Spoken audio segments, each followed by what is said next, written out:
Good morning, everybody. So this is a window box I built for Denise last year, and gonna just give it needs a touch up of paint, obviously, you can see.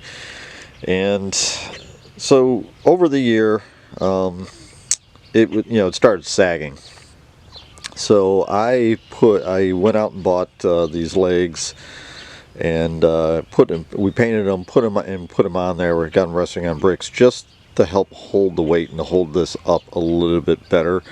I also, underneath, I used 3/4 inch plywood just to basically as a shim to push it out as well.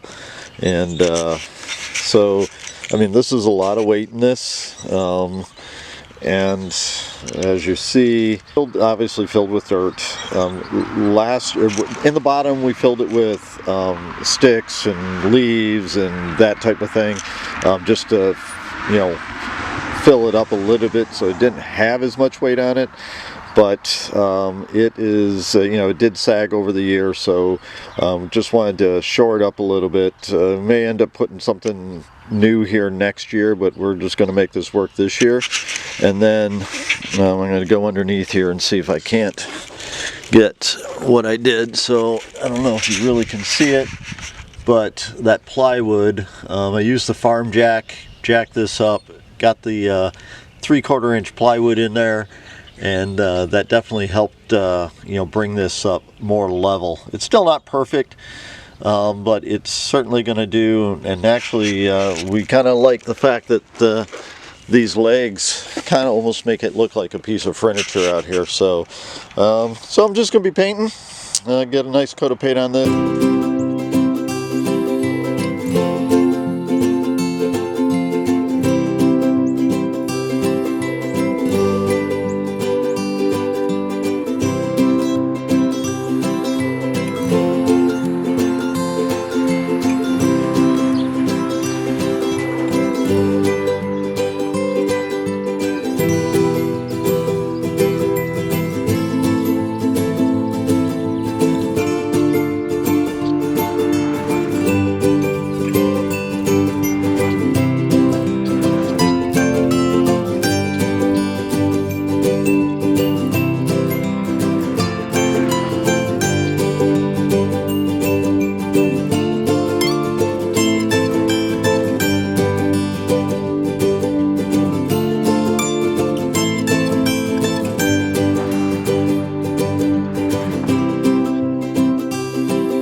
So we got that first coat of paint on. Gonna at least put 2, if not 3 coats.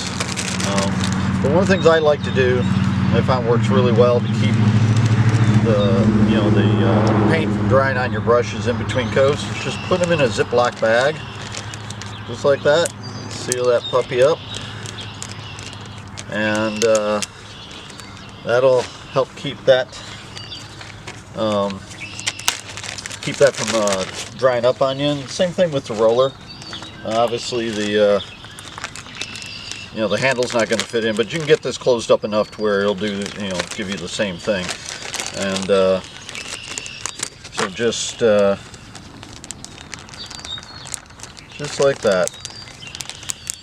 And then what I generally do with the paint tray is I'll just throw some saran wrap over that, and I'll take all this in the house so it's not sitting in the sun. But yeah, that's this is how I do it, so I don't have to keep cleaning brushes, and just makes things easier when you're painting. So just a quick update.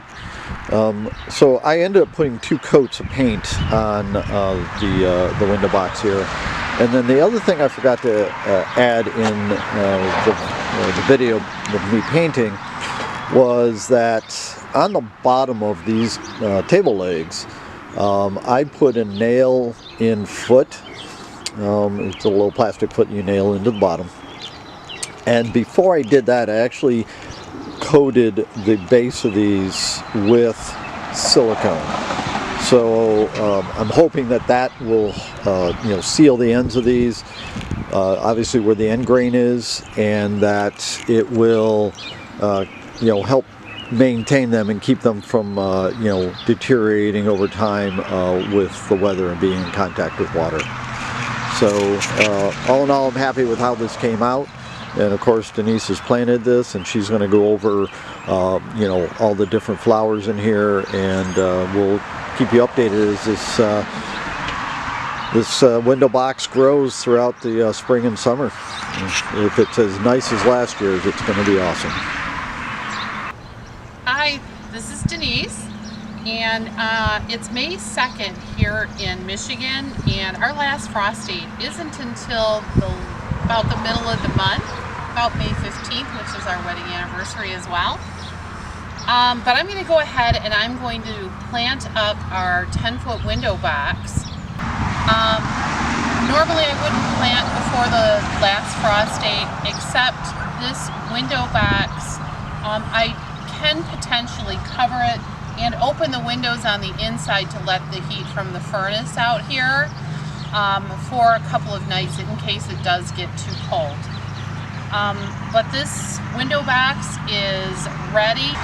So I've added Osmocote as my slow release fertilizer, and we are not sponsored by anyone in this video.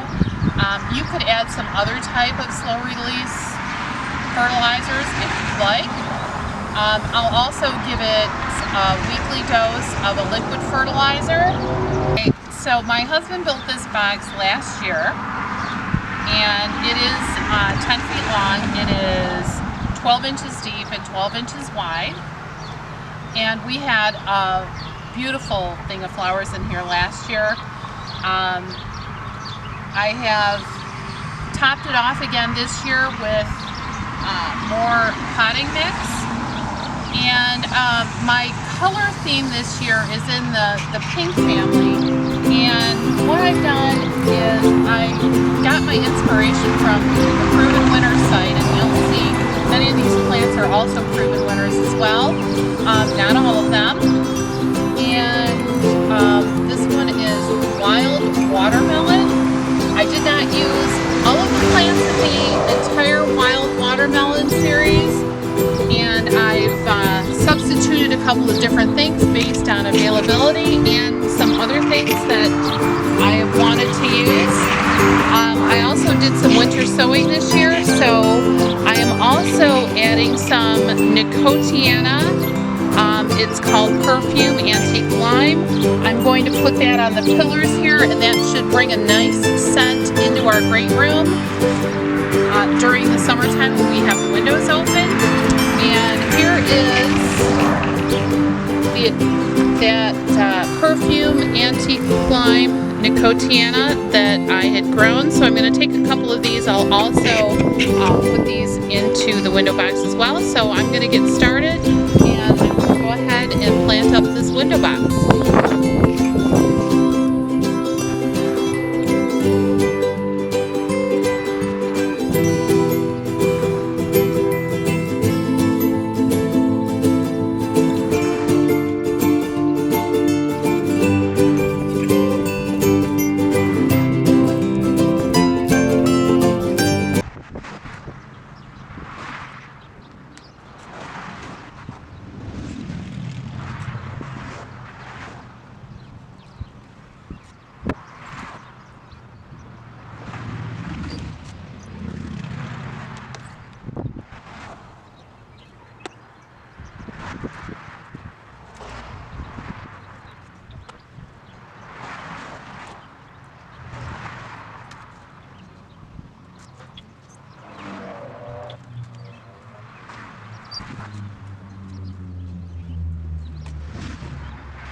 So I wanted to walk through what I actually ended up planting here in the window box.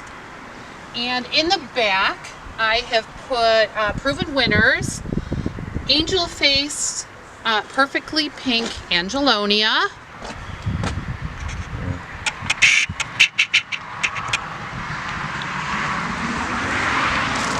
and let's see, here in the very front I put 4 of the Peachy Superbena by Proven Winner.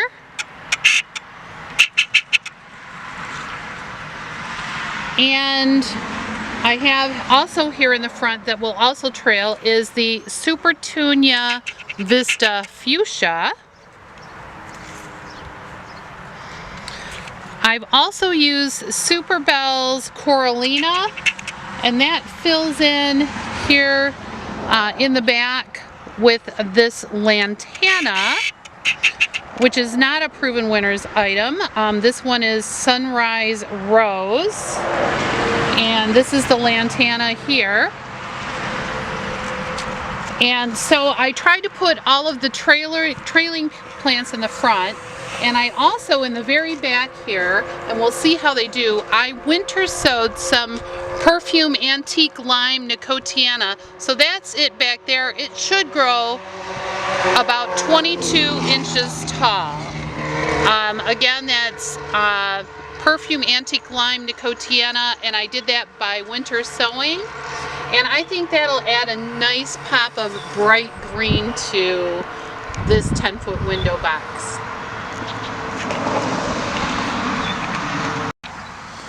So, thanks for watching, everybody. And as always, please hit the like button, hit the subscribe button, hit the notification bells for when we put out new content.